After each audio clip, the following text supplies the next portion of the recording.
Private bank থেকে যদি সরকার টাকা নিয়ে নেয় তাহলে প্রাইভেট ব্যাংক আপনার ইকোনমিতে কেমনে পানি ইনজেক্ট করবে, মানি সার্কুলেশন করবে। ট্যাক্সেশন পলিসি যেটা বাংলাদেশের, সেই পলিসিটা বিনিয়োগ এবং ব্যবসার পরিপন্থী। আমরা এমন বাজেট চাই যেটা ব্যবসা বান্ধব, শিল্প বান্ধব এবং কর্মসংস্থান যেন তৈরি হয়।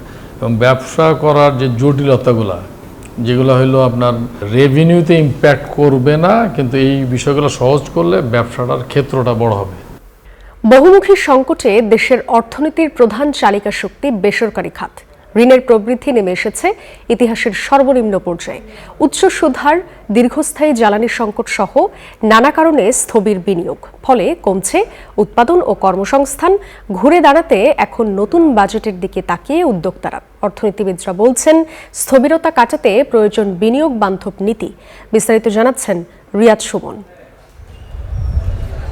দেশে 5 ভাগ সরকারি চাকরির বিপরীতে 95 ভাগ কাজের সুযোগই তৈরি করেছে বেসরকারি উদ্যোক্তারা। কিন্তু নানামুখী চাপে তারাই এখন কঠিন সময় পার করছেন। উচ্চ সুদের বিনিয়োগ, দফায় দফায় জ্বালানির মূল্য বৃদ্ধি ও কাঁচামালের আমদানি ব্যয় বেড়ে যাওয়ায় ব্যবসার খরচ বাড়ছে লাফিয়ে লাফিয়ে।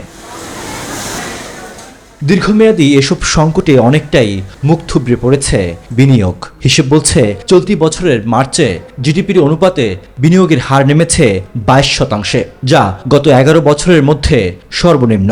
এই সময়ে মূলধনী যন্ত্রপাতি আমদানি কমেছে 10.5%। অন্যদিকে সরকারের ব্যাংক ঋণ নির্ভরতায় বেসরকারি খাতে ঋণ প্রফিতি নেমে এসেছে 5%-এর নিচে, যা ইতিহাসে সর্বনিম্ন। প্রাইভেট ব্যাংক থেকে যদি সরকার টাকা নিয়ে নেয় তাহলে প্রাইভেট ব্যাংক আপনার ইকোনমিতে কেমনে পানি ইনজেক্ট করবে, মানি সার্কুলেশন করবে। ট্যাক্সেশন পলিসি যেটা বাংলাদেশের, সেই পলিসিটা বিনিয়োগ এবং ব্যবসার পরিপন্থী। আমরা এমন বাজেট চাই যেটা ব্যবসা বান্ধব, শিল্প বান্ধব এবং কর্মসংস্থান যেন তৈরি হয়। এবং ব্যবসা করার যে জটিলতাগুলো, যেগুলো হলো আপনার রেভিনিউতে ইম্প্যাক্ট করবে না, কিন্তু এই বিষয়গুলো সহজ করলে ব্যবসাটার ক্ষেত্রটা বড় হবে।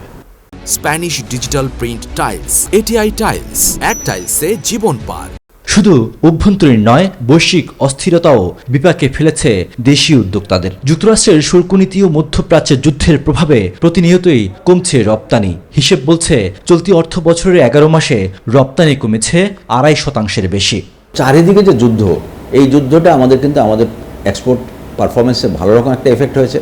বায়াররা তাদের যে অর্ডার দিচ্ছিল সেখানে তারা কমিয়ে দিয়েছে, তারা কিন্তু রিস্ক নিচ্ছে না। বেসরকারি খাতের এমন বহুমুখী সংকট সরকারের 1 কোটি কর্মসংস্থান সৃষ্টির লক্ষ্যকে হুমকির মুখে ফেলেছে। তাই ঋণের সুদহার কমিয়ে আনা, বন্ধ কারখানা চালু এবং ঋণ খেলাপি নিয়ন্ত্রণের উপর জোর দিচ্ছে সরকার। ঘোষণা করা হয়েছে 60,000 কোটি টাকার বিশেষ প্রণোদনা প্যাকেজ। তবে করের বোঝা কমানো ও ভ্যাট ব্যবস্থা সহজ করা না হলে কাটবে না সংকট, বলছেন অর্থনীতিবিদরা। যুক্তিকরণ দরকার, পর্যালোচনা দরকার, অনেক কিছুই কমানো দরকার, অনেক ছাড় বাদ দেওয়া দরকার, কিন্তু এটাকে একটা বৈজ্ঞানিক পদ্ধতিতে এটাকে করতে হবে, যাতে করে এটা ইতিবাচক ফলাফল আনে। কর রেয়াত দেওয়া হলো, এটা কিন্তু বছরের পর বছর চলে যায়, যুগ যুগ থেকে এটা চলে যায়। এটার কোনো সানসেট ক্লজ নাই, এটার এক্সপায়ারি ডেট নাই। সেটা তো হয় না। আপনি 5 বছর 10 বছর দিয়ে আরেকটা খাতকে আপনি উন্নয়ন করেন। এছাড়া এসএমই খাতের জন্য বিশেষ তহবিল গঠন, বন্দর ও অবকাঠামো উন্নয়ন এবং এলডিসি গ্র্যাজুয়েশনের জন্য প্রস্তুতির উপর গুরুত্ব আরোপ করেন বিশ্লেষকরা। রিয়াদ সুমন, নিউজ 24, ঢাকা।